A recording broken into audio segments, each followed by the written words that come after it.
And we're live.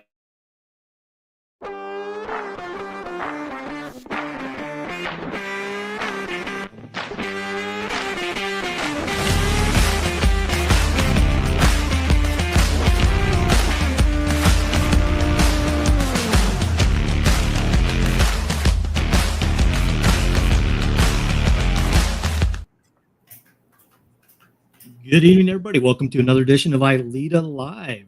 Got a little bit different format here starting this month. And wow, a month ago was the ILEETA conference. And we were just talking before we went live. I said it doesn't seem that long ago, but it was long ago, right? Or something like that. But anyway, we're going to have a little news segment starting now and moving forward, and we're going to talk about some things related to the ILEETA conference.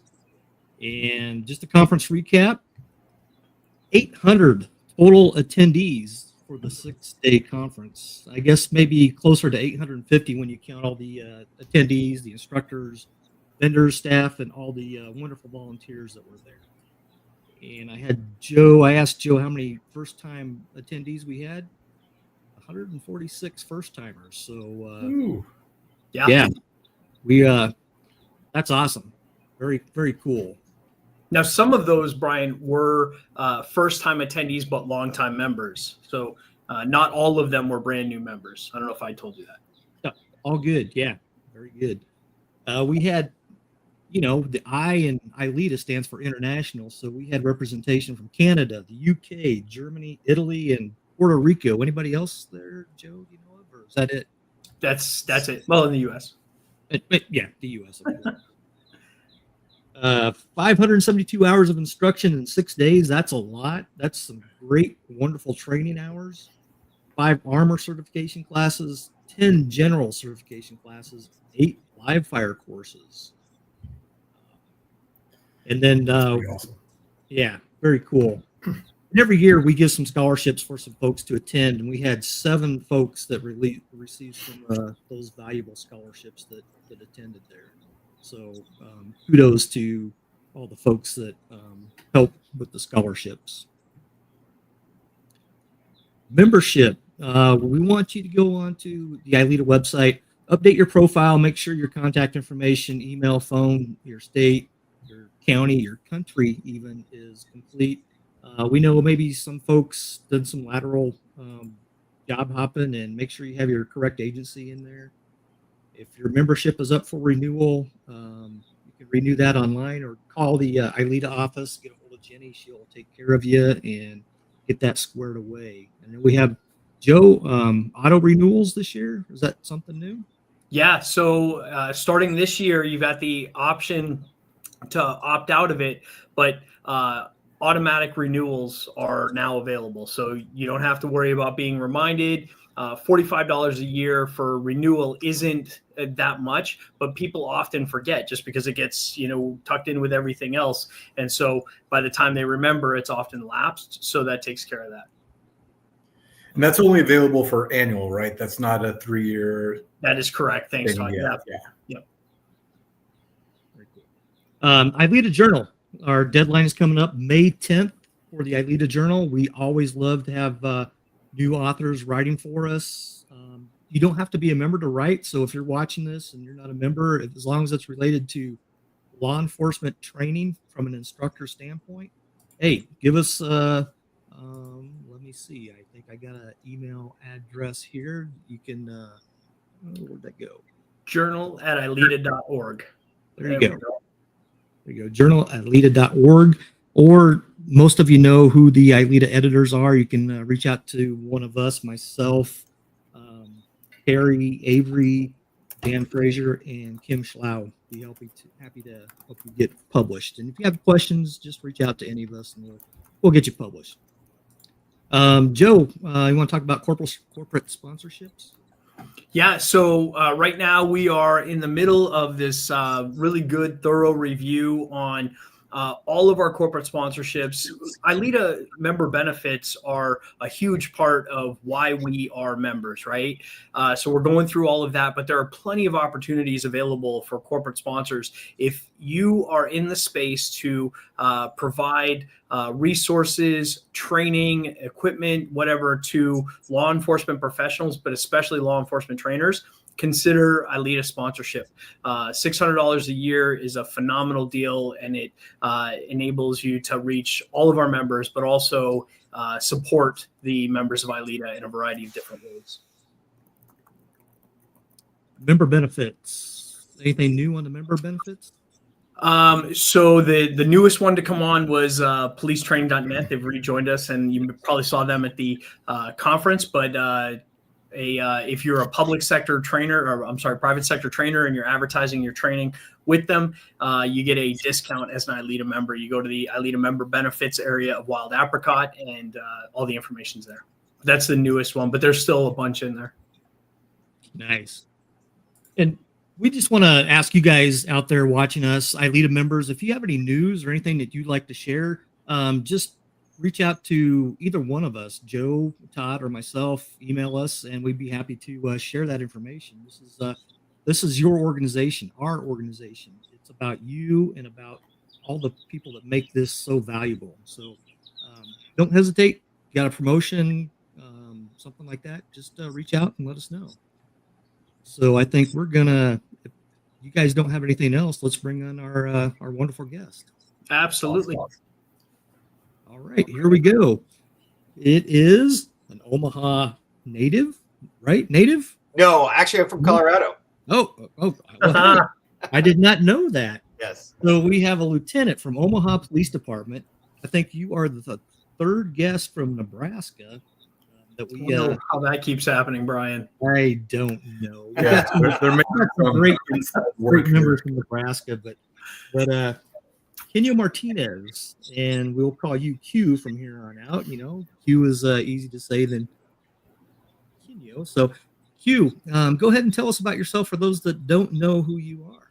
Yeah, I am a lieutenant with Omaha Police Department. I'm currently the training commander for OPD. I have spent the majority of my career in the training unit between uniform patrol. I obviously started in uniform patrol, and I always wanted to be I wanted a running gun. I wanted to go catch bad guys. And then I had an officer tell me, who was in the academy, said, "Hey, you're really good with people. Have you ever thought about being a trainer?" I said, "Yeah, a little bit, maybe, but I don't really know what I'd be good at." And he said, "Well, you're good at driving, so why don't you try to teach driving?" So I had to go through the class, and EVOC became my baby, and I started doing it more and more. And eventually a spot came open at the academy to be the EVO coordinator. And that was how I jumped into training. And then once I was there, I was kind of hooked. So then it became, what else can I get certified in, right?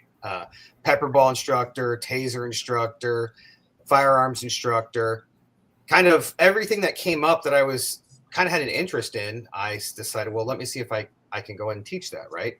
And I definitely have my strengths more than, in certain areas.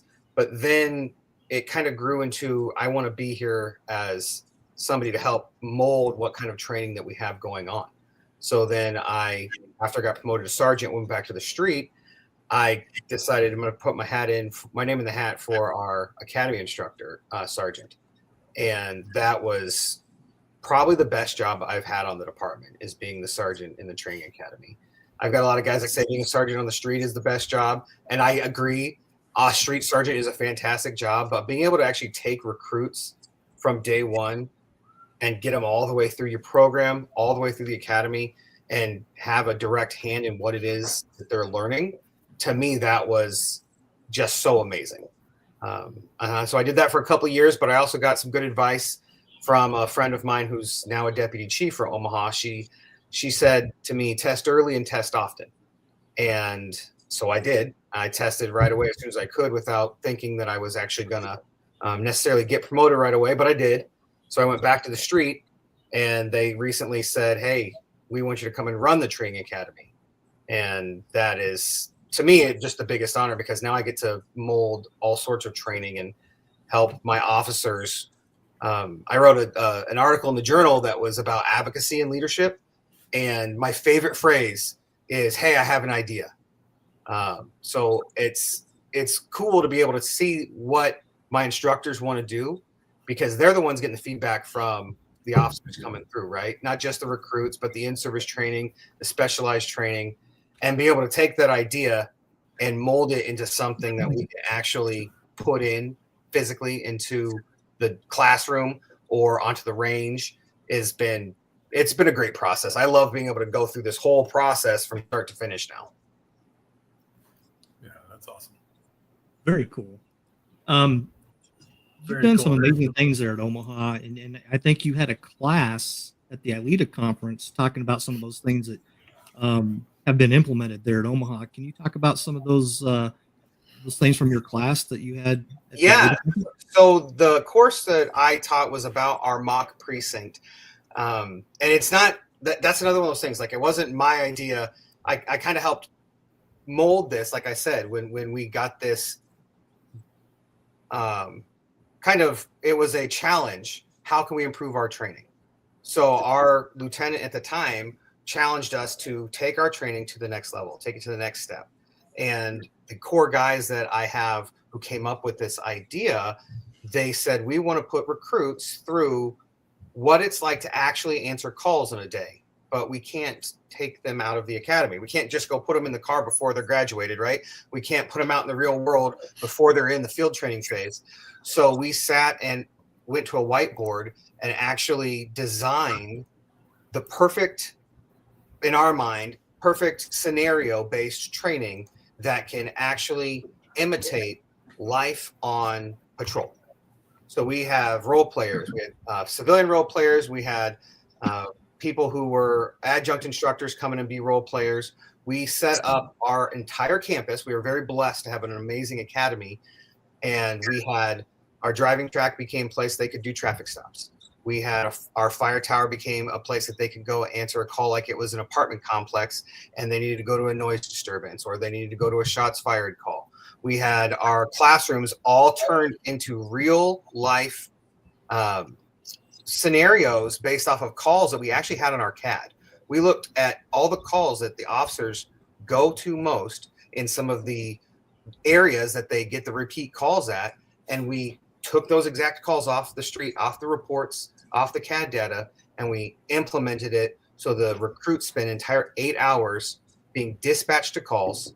We had dispatchers that we brought in to make this realistic. We had co-responders come in that were able to help with the mental health calls.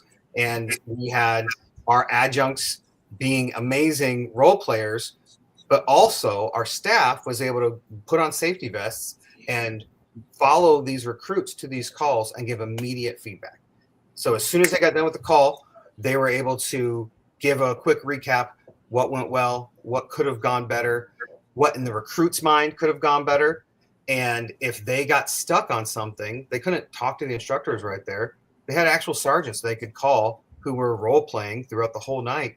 And it became as close to the real thing as possible.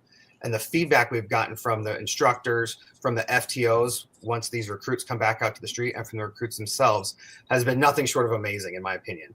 And they keep saying they want more and more. And I wish I could give them a whole week of that training. Right now, we're blessed to be able to do 2 days when we started with a 4-hour shift, and then we went to an 8-hour shift.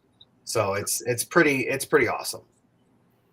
Wow, there's so much packed into that, and I think we're gonna, between the three of us, keep pulling the thread on a lot of what you just said there. Quick question off the top, though: how long have you been doing it? How many classes have you run through this? We have put a total of 4 classes through this now. Very good. And our recruit classes range in size from, I think our first one was 10 to our last one we had 29. And how long has cohort number 1 been on the road and doing the job now? 3 years. 3 years. And Yep. so because what I'm really interested in is we kind of tug on this a little bit, the downstream effect of what you're doing. Because one of the things I heard you pack into what you said was pulling the calls off the CAD and going with the top calls. One of the things that in this space we often rail against, those of us who've been doing this for a while, is this natural impulse to every call has to have some sort of use of force situation involved in it. And, there's not enough of the real life medical emergencies and the respond for nothing, but you're here now, you might as well deal with this type of stuff. So what are you seeing downstream? Have you got any data? Well, actually, it's funny. Two of those guys who were in the very first iteration, I just went through a micro red dot course today with those guys as Omaha's transitioning to the MRDS. So I got to talk to them a little bit. But the thing that started this for me was when I was trying to get feedback from the recruits from the class before was, they said, you guys did a great job teaching us how to respond to a call in the scenario world, right? In the use of force. You guys trained us, exactly what you said. You guys trained us for that 1%. Great. We don't actually know how to do the job when it's not that use of force. Just taking basic calls. We said, no, we taught you how to take basic calls. We taught you interview stance. We taught you how to talk to people. We taught you how to do reports, but we never taught them how to put it all together. And when I was talking to those guys today, they kept saying that feedback that they got instantaneously helped reset their mind, because they did think this might be a use of force, because everything else we've done has been a use of force, right? And then they said, as they talked to other people who went through this curriculum culmination, that it was better to have that realistic training at the end of the academy, because it set them up. Yes, we have to do Redman. We have to do some force on force. We have to put them through some of these scenarios.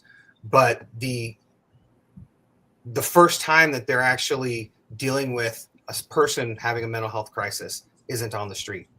It's with a role player, with a co-responder, seeing how these calls can actually go together. And as we build on it, it's taking the follow-up questions and comments from the other guys and gals that go through this curriculum culmination, and their feedback has been, these calls that we're going on, we know how to answer them now because we've done it before. It's not the first time. Yeah. And that's critical, right? You don't want it to be the first time when it's your call for service, right? When your family needs help, you don't want the new guy to be there for the first time. And we all know realistically that somebody's got to be the first person. Yeah. But it's better to have that first experiences in training than as opposed to out on the street. Because at least in training, you can control that situation, that experience, the feedback, the timing, those kinds of things. And I think that's critical. What, just out of curiosity, what type of feedback are you getting immediately from your recruits that are going through that process, your patrol day or your precinct? The first immediate feedback is they look like they've just run ragged for 8 straight hours. That is the funniest thing, because they get done and they're drenched in sweat, because we do have a culmination at the end that's usually something that ties it together. But it's the, hey, I didn't realize that I could call my other buddy on patrol and ask him these questions. We thought we just had to ask the instructors. We put them in groups of 2. We call 2 officer units Baker cars. So we have them with a Baker partner. They get to talk to. But if they're confused and the sergeant, whoever is actually working that culmination day for us, if they're busy, well, we tell them, what are you going to do on the street tomorrow when you actually go live and do this? You're going to talk to your FTO if your FTO is there, but you're going to talk to somebody else in your crew. Call another officer. And for them, it was kind of a light bulb moment. Like, wait, I can talk to another recruit about this? Well, yeah. Next week when it's live, you're going to be talking to each other on how you do the job. It was the freedom of movement and thought on how they should handle the call, because we weren't telling them, this is your domestic violence call. This is your suspect. This is your victim. This is your witness. Handle the call. They're the ones figuring it out. And if we get to the debrief and we said, okay, how could that have gone better? It could be I could have been more empathetic, or I could have made the decision to arrest sooner. We could have made those choices. And sometimes it was, man, I thought that went great. And then the officer was saying, yes, but the instructor was saying, yes, but where was the suspect when you were figuring this out? Did the suspect look like he was about to run away, do the 2CX fade and bolt? Because we have them do foot pursuits with traffic stops. Like, they're not thinking of officer safety because they're in this training environment, but we can point those things out to them. And then that's another light bulb moment. Fully incorporating the problem solving and decision making. Like, what are your available resources? That's absolutely critical. One of the things that listening that I just kind of want to mention and kind of give you, maybe plant the seed, is Oregon's been doing something similar. They call it Patrol Week at the end of their academy for a while now, and they include dispatchers and all of those type of things. At Oregon Academy, they have dispatch, and they have parole and probation, they have corrections, they have all of that in one academy. So that may be a good resource to reach out to some of those from DPSST in Oregon. But are you able to incorporate some of your dispatchers and some of those other employees, like evidence techs and those kinds of things, in that day too? Yes. So when we started initially, it was on our big wish list of, can we get other units involved? And as it grew, once upper command saw the value in this, then we were able to start bringing those in. So starting with the second iteration, we had 2 live dispatchers that we brought in. Actually, Halcyon Frank, who's an ILEETA member, she's taught a couple of classes. Her and I are friends from when she worked for the Nebraska State Patrol. And I brought her in, and she brought somebody. We got our K9 unit involved. We had our fire and EMS units to be able to come and take medical calls or assist fire type call. We were able to bring our helicopter unit when we were doing foot pursuits, or if we were on a barricade. Our co-responders, we have a behavioral health and wellness unit. It's been a huge game changer for us in Omaha, and the community loves it. So we brought those members in to be able to be co-responders to help through these mental health calls. And as we go through, we're trying to think, what else can we bring? What else are the officers actually going to be using or thinking about needing to use? Now, we don't do crime lab. We don't have anything set up where we would have them actually have to come and bring crime lab out. We do have shots fired calls on those. Our officers are allowed to collect the casings if there's no injury, no damage, or anything like that. So we make them collect the casings, and then they have to go log it into evidence. If it's something big, then as we're going through, okay, what are your next steps? Then they say, okay, well, we would call crime lab just to make sure they know that that's going on. That's one resource I don't know if we'll ever be able to use, because our crime lab techs are very busy for that. Other units are wanting to get involved, though. Like our gang unit wants to be able to come out, and our regional detectives, who are overnight detectives, they're the ones that respond to all the calls when the specific units aren't working. They want to be out there so that the recruits can call them and go through a call like they would on the street with a regional detective coming out. What's your evidence? Where are your witnesses? Who have you talked to? What kind of canvas have you done? Get that whole experience growing. That's the ultimate goal, is to make it as realistic as possible by including those other units. Love it.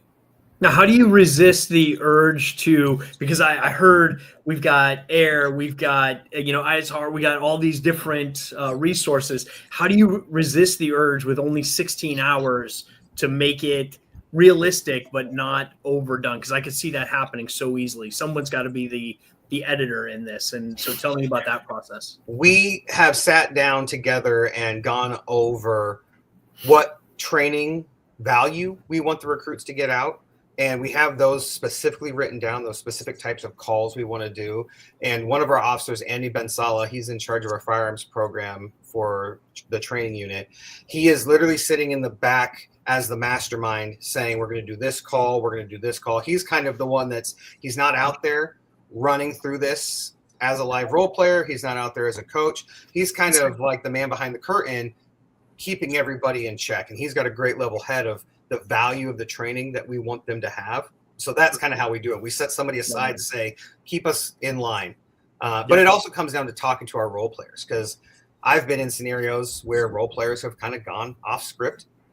We make it known to them, this isn't a red man scenario where you're going to go off and, just fight.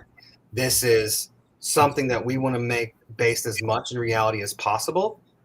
And we want the reps to be able to be there so they can go on multiple calls in one shift on the, in the mock precinct. It's having the trust in my officers and my adjuncts to keep it from devolving into something, let's do another active killer night. Because we do that. We do a big active killer scenario night. So they know, they've been through something like that. We all know most of our shifts, God willing, don't have those big calls. We don't have that 1 to 3, 5%. I've had plenty of calls, plenty of nights when I was on patrol where we didn't have anything, bigger than a stolen auto that we had to deal with. Sometimes you get lucky like that, but sometimes it becomes very real very quickly. So that's why we'll have them go through noise disturbances or a non-criminal call, something where somebody just really wants to tell their story, and then all of a sudden a hot call is going to come out and they have to figure out how they're going to deal with it. Are they going to be able to end the call they're on to get to the hot call that needs to go? Because that happens to us in the real life. They could be on a traffic stop because we have rabbit cars out there driving around, giving them PC to get pulled over. Is the juice going to be worth the squeeze on this little traffic stop? Or are they going to decide, okay, here's the warning ticket, or here's what we're going to do, and I got to head out to the big call. And we let them make those decisions. Very cool. Good.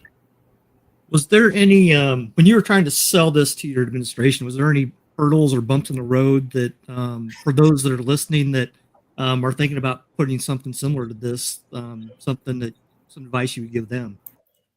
Again, we're really lucky for our command. Our chief knows the value of training. Actually, our chief was a former training academy commander himself. Chief Schmaderer was. And our deputy chief was a former academy sergeant. So we are blessed with the fact that our upper command does know that we have value in training. The lieutenant who was in charge of the academy when this was in its inception, he's the one that challenged us. What can we do? What can we make better? But funny enough, the first iteration, the beta test we did was very small. It was 4 hours. We were trying to collect data to make it bigger. And then as we branched out to make it bigger, I contacted friends of mine to be role players.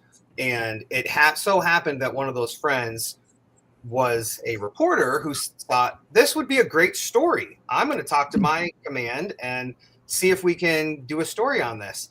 So they contacted the PIO, the Public Information Office, and the chief heard about it and said, wait, what training? Which that's my faux pas, right? I totally own that mistake, but we got lucky because that story that the news did was so good that it helped show, yes, we have great value in this training. So I own that mistake, but at the same time, the story was really good. And actually that reporter is now a police officer with the city of Omaha. So I'm not saying that's the only reason, but she at least got to see what it is that we do. And we've had the full support of the upper command because they've heard the feedback that this program gives. And I'll bet she gets told all the time that she's going to be the future PIO. I'm betting she does. I haven't really talked to her a whole lot as she's finishing FTO this week. But a lot of people at first thought, is she actually here or is she going to do a story? Is this kind of like one of those, deep undercover jobs? I think she gets that more than you're going to PIO. Q, I want to change gears here, but you recently received an award, I believe. Tell us a little bit about this award that you received. Absolutely. So that is an award named for one of our fallen officers, Carrie Roscoe. She was killed 10 years ago in the line of duty. And Carrie on, I love that. Carrie was a big big advocate for police in the community and volunteerism, specifically with our police athletics for community engagement, or PACE, and with the Black Police Officers Association. And the kids that she directly were able to help through her coaching, she connected with in such a way that it inspired a lot of officers to do more community service. And so when she was killed, one of the things that they wanted to do to honor her legacy was have an award named after her for community service. I'm still blown away that I was chosen for that. I do volunteer. I volunteer through my church, and I volunteer at my wife's school. And I've been coaching for PACE for the past, almost 10 years now. And I also work with our Black Police Officer Association, but I'm also the president of our Latino Police Officer Association. And the Omaha chapter that I'm the president of, we became a chapter because of a really bad story having to do with some embezzlement from the old chapter. But nobody wanted anything to do with the LPOA anymore. But having a community-focused group for the South Omaha, which is the primary Latino community, but for that community that is officers bridging the gap between the community and law enforcement, to me was an important mission. The other half of that is advocacy for our members. And you don't have to be a Latino officer to be a member, and we have many who aren't. But the advocacy for our members is something that is needed. We have our union, and our union does an amazing, amazing job protecting the officers, but there has to be intentional actions for equity, for Latino officers, minority officers, female, Black police officers. And to be part of that mission is something that I thought was very important. So I got nominated and voted in as a president of the new organization. That organization also started, or helped start, the PACE, the Police Athletic League for Community Engagement. They were born in one and the same. They were both kind of hurt by this scandal. And I have made it my goal as the president of the NLPOA, and I was asked to be on the board of the new PACE board, to keep both these organizations going by whatever way that I can help out. And my peers saw that, and I was nominated for that award, and it was very moving. It was an amazing experience at that award ceremony. And I'm glad that through whatever work that I can do in the community to help ease any sort of issues between the community and law enforcement, if I can touch and make somebody's life better or easier, or one of my members, and advocate for them, then I feel like my job is being done. So it was very cool to get that award. That's very cool.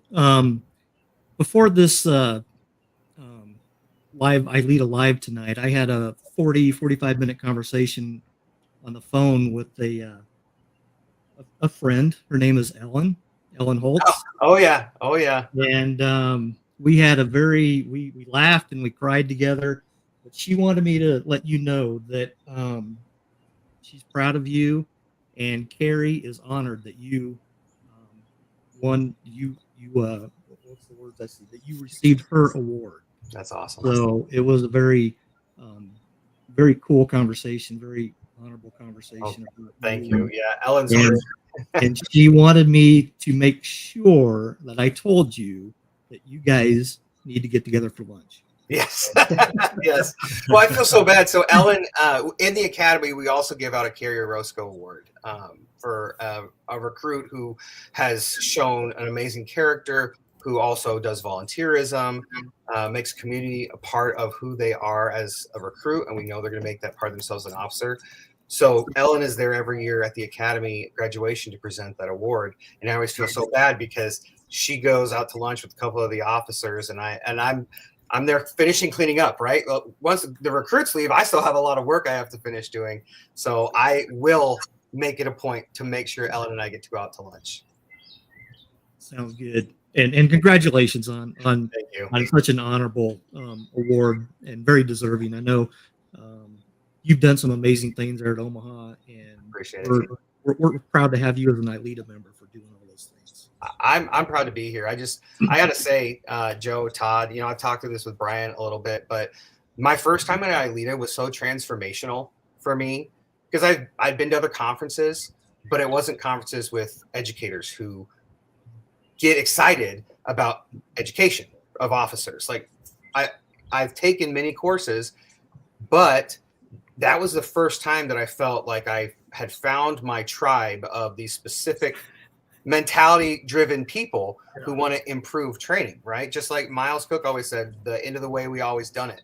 That idea that training can grow and be more than it is. And, you know, when we talked in the Emerson Hour, or the Emerson Hour speakers talked about legacy, and it really is about the training that we're able to give to those officers. That's the greatest legacy that we can carry on. You know, I love this organization, and I'm so happy to come. And I brought somebody new this year, and I don't know what my budget looks like next year, but I requested to be able to bring even more of my instructors down because I want them to have that same experience. Yeah, I think a lot of us have had that experience. When you go to some other conferences, it's like you go to class and it's just kind of why you're there, right? But with ILEETA, it seems like it is one of the ways I describe it is a group of outliers, right? It is all the people that have a passion for training, for passion for what they do. They want to share it with others. They want to push the ball forward. They want to raise the level. They want to up the game, and are looking for ways to do it. And ILEETA is an organization that you can surround yourself with like-minded people, those outliers in training. Oh yeah. And that's one of those things that, you know, I just went down to Hinsdale, Illinois, with Lou Hayes and some others down there, and for a course they were putting on real-time crime centers, right? And in sitting in that class, the passion that I saw for people who train drones or train people to sit in the back of a patrol van and just nerd out on a computer screen that has real-time intels coming in that they can then feed out to the tactical teams and say, this is exactly where you need to be. It reminded me of what you see at ILEETA, and you hit the nail on the head. It is a tribe of trainers. And dude, you coined that term. Jason Durr immediately snagged it. Hashtag tribe of trainers. You heard it here first. What a great way of saying it. But you will see at ILEETA, there is the firearms nerd, sorry, Todd, who will go all day about the specifics. And he's not alone. I mean, we could just start rolling down that list, and you and I and everybody here knows all those folks. But the same thing, go to that DT room with, Bob Duffy, Fletch, Kerry, like that space too. But then you've got the technical stuff, and you've got the learning science. And I mean, the diversity of the people there is everything about law enforcement, but they're all obsessed with improving training. And tribe of trainers, bro. That love it. Love it. Yeah. Love it. Absolutely love it. Yep. Where are we at with time? Yeah. Go ahead. We're good with time. Jason Durr asked a question. I just want to circle back just briefly. We missed his question earlier. There we go. What's your biggest lessons learned, and what changes are you planning for the future on your mock precinct program? I would say the biggest lesson that we learned was to take it one step at a time. Like when we first whiteboarded this out, we had so many big ideas. We actually had to scale it back and to make sure that we weren't throwing too much at it. Just like you said, Joe, being tempted to put it all in, just make it this big grand thing. No, we had to take it step by step and make sure whatever we add gives the value to the training that we're looking for, right? How are we going to be making sure that the recruits are getting what it is that we're hoping they get out of the training? And if not, how do we fix it, right? The changes planning for the future, honestly, the future is so wide open for us with what we're hoping to do. The biggest thing for me, I would say, is getting more role players who are tied to the world that we're trying to recreate. That being said, like our co-responders do a great job of helping build our calls of how a person's actually going to respond to a call. So we could be doing a little bit of research on our own with the types of calls that we are actually going to be pulling from the CAD and pulling the reports to just enhance the realism. Talking to officers who have actually dealt with these calls and figure out what they thought, honestly, that they could have done better, taking that feedback and incorporating that into the role playing. And I would also probably say, in my opinion, I would love to see a little bit of more ACT. At the moment, we don't quite have an ACT component in there. There's not much force that gets used. Yes, we have foot pursuits, but they usually turn into a canine call out or using the helicopter, or the suspect gives up, so it doesn't become that ACT component. I would love to see us incorporate a little bit of that. We don't want anybody to get hurt, but at the same time, occasionally they're going to have somebody who's going to be resisting. And if it's even as simple as some active resistance that they have to do a takedown to affect the arrest, we want to be able to do that safely. Trying to figure out how you do that with, when we put them in red man scenarios, they'll have a headgear, the suspect will have a headgear, we might put in full red man suit. But if they walk into a scenario and see that, they're probably going to automatically think, oh, this is what I'm going to do. Or maybe even a little bit more. We do a little bit of sims for some force on force. Maybe finding a safe way to incorporate that a little bit more. We run the risk, though, with that force on force in the sims of moving to that big, huge escalation problem. So just trying to add what we can to make it realistic without going overboard.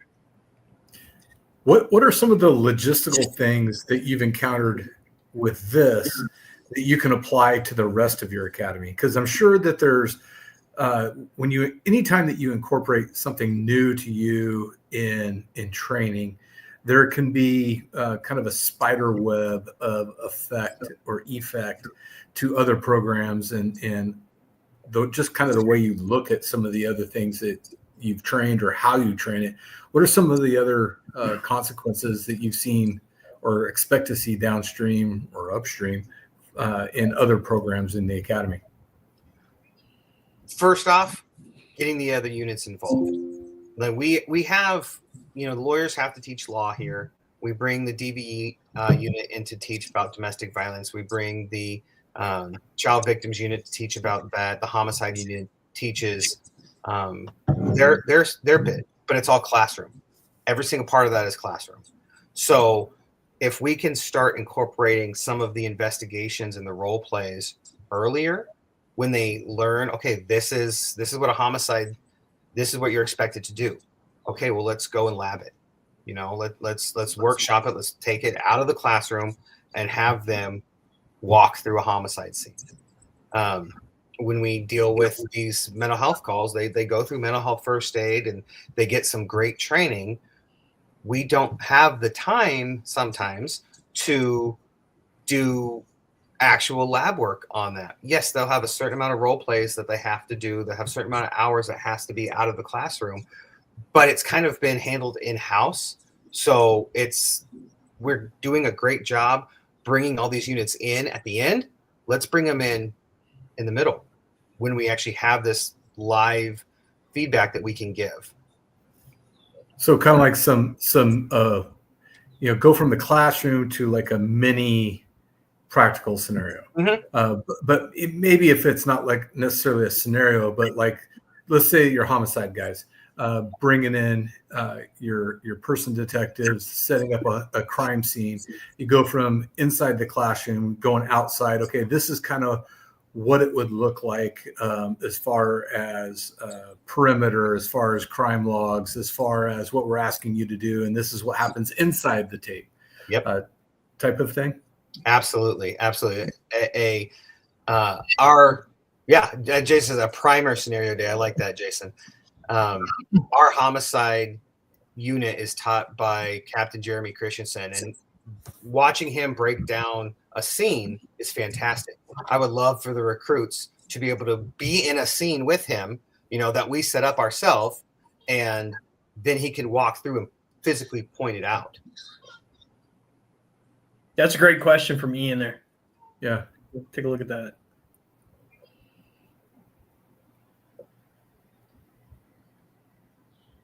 So at the moment, this is not a graded assessment.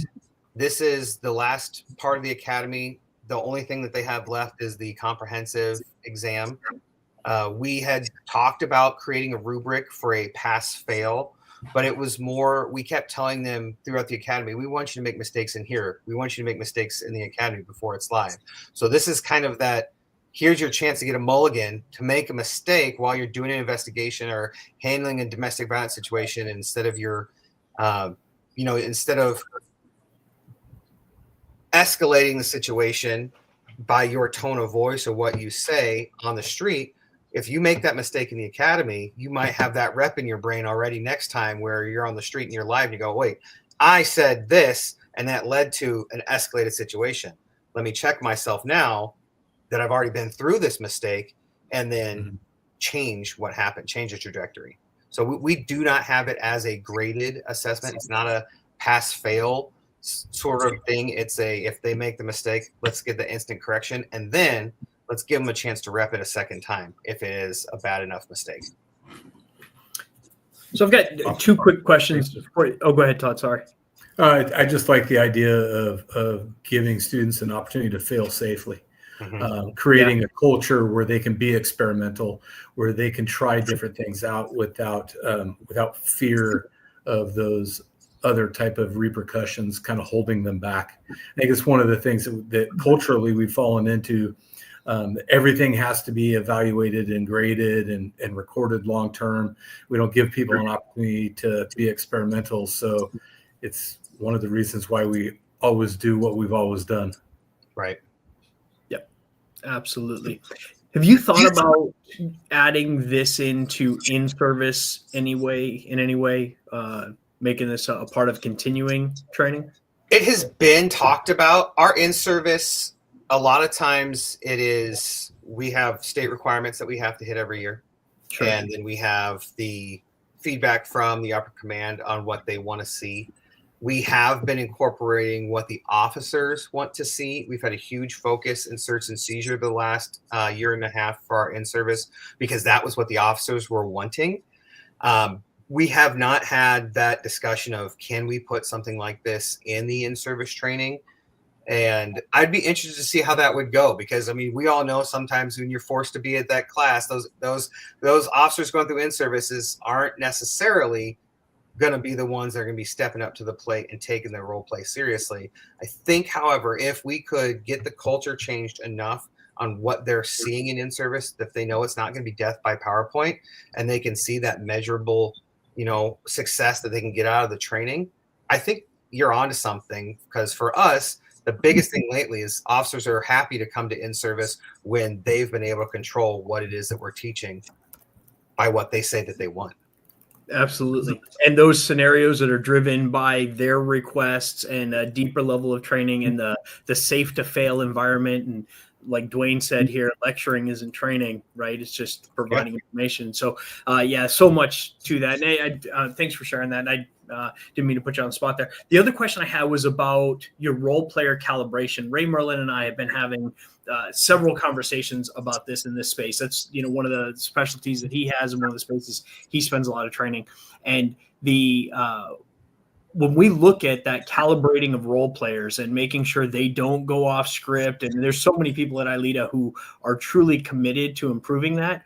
What's your plan of action? How do you make sure those role players do exactly what they're supposed to do? As probably the most important trainer in the scenario, that role player is, how do you make sure they're ready and they know what to do? The first thing that we decided is that anybody who's a suspect is one of our adjunct instructors.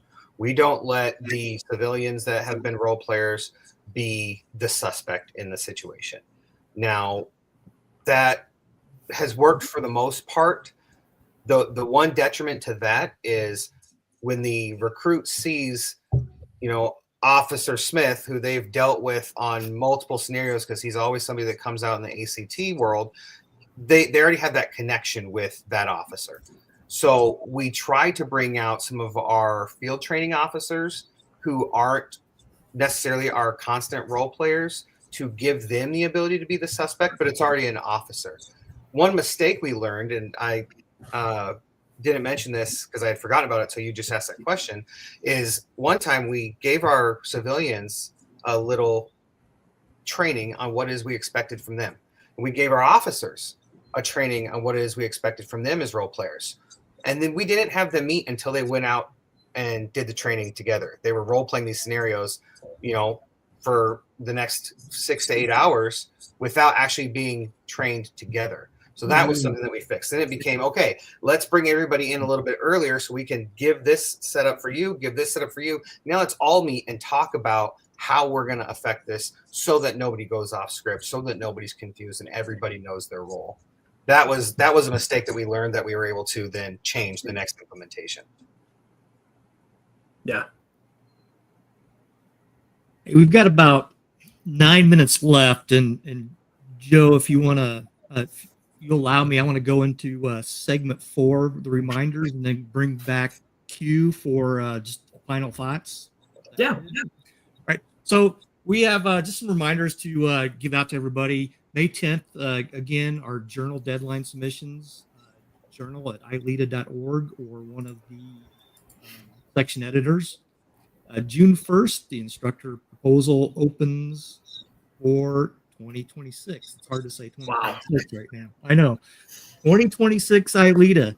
It's going to be here before you know it. So June 1st. I know a lot. Didn't you just get done going through all those class proposals? I know. Yeah. It seems like I was telling everybody the deadline was October 31st. Starting to sweat. And October 31st is the deadline to get them in. But, I didn't want to put that one out just yet. No, not yet. But yeah, June 1st, I know a lot of people are itching to get some of those proposals submitted. June 10th, Joe, talk to us about the ILEETA members going down to Mexico.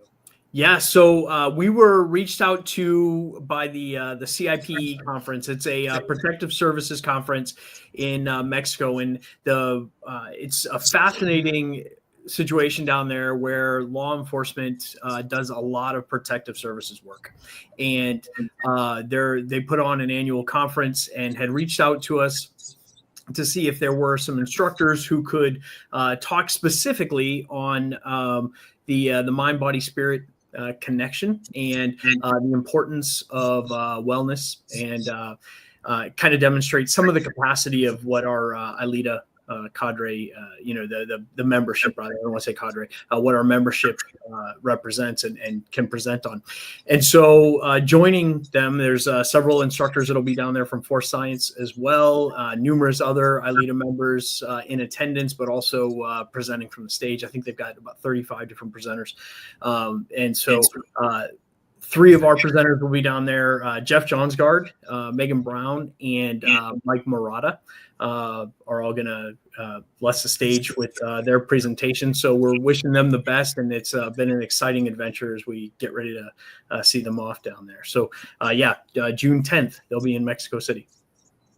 Awesome. Congratulations to those guys if you're listening. And finally, we don't have the date set for our next ILEETA Live, but I believe it's going to be sometime in May with Doc Davis. So look forward to that coming up, and we will get that out as soon as we can to all you guys. But Todd, last question, last comment for Q.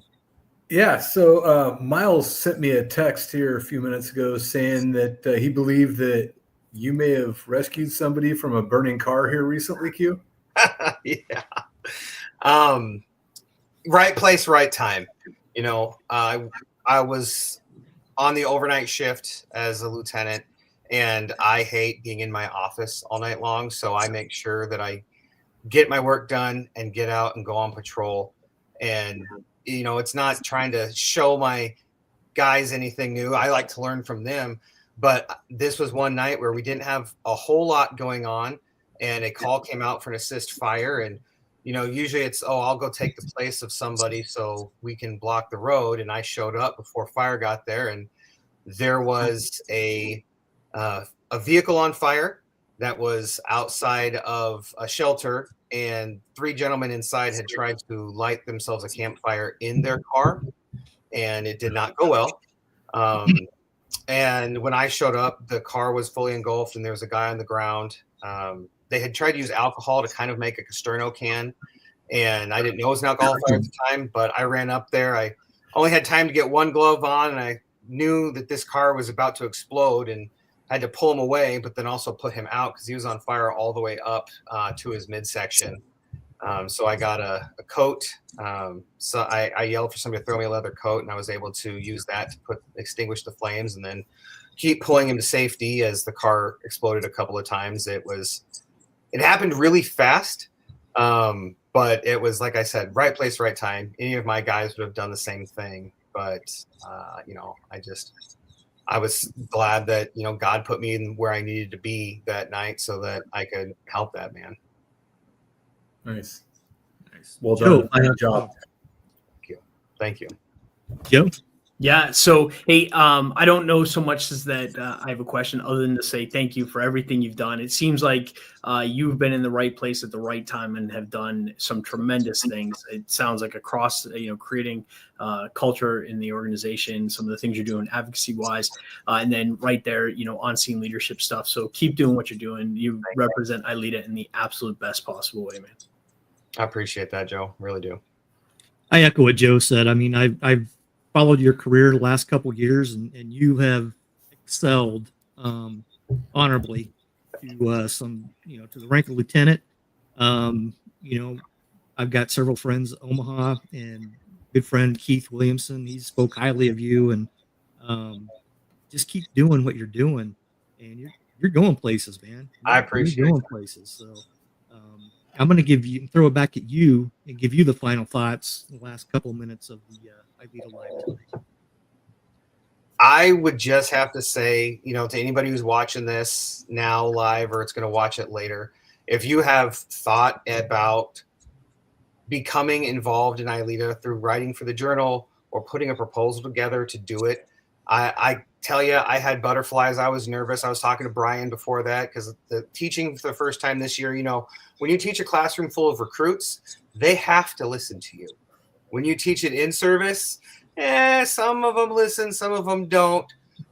Teaching in front of trainers was both terrifying and electrifying at the same time because I was able to get that instant feedback on my presentation, but I was also able to get my message across. And then I had people asking some really good questions about what I had talked about, which is a completely different mindset than, like I said, that transactional learning from the instructor to the recruit to other trainers, and then challenging you. Here's what I would have done, or have you thought of this? And it's a great collective mindset with our, tribe of trainers. I'll put that out there again.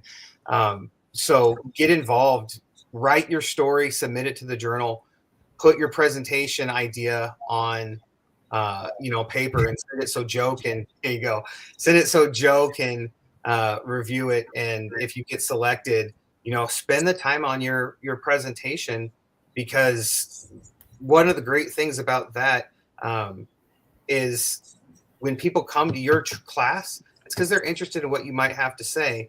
And then you can get that good feedback. And I think my last thought is, one of the other things I love about ILEETA is my book lists that I get every year, because every single instructor has a great book that they're going to recommend. And man, I love coming back ready to read all those. Well, thank you. And I got to plug one book that Ellen told me from your chief. Oh, yeah. Influence. She said that Carrie is in the first chapter, I believe. Yes. So looking It's a forward fantastic to book. Looking forward to It's great. getting that book. So, Q, thank you for being a wonderful guest tonight. We've learned a lot from you. Thanks like for having me. every other guest, we could spend another hour just picking your brain and going on, but we want to be mindful of everybody else's time. So, Joe, Todd, We had a great conversation tonight, and everybody out there in ILEETA world, we'll see you next month. Enjoy your evening. Bye, everybody. Good night. Good night.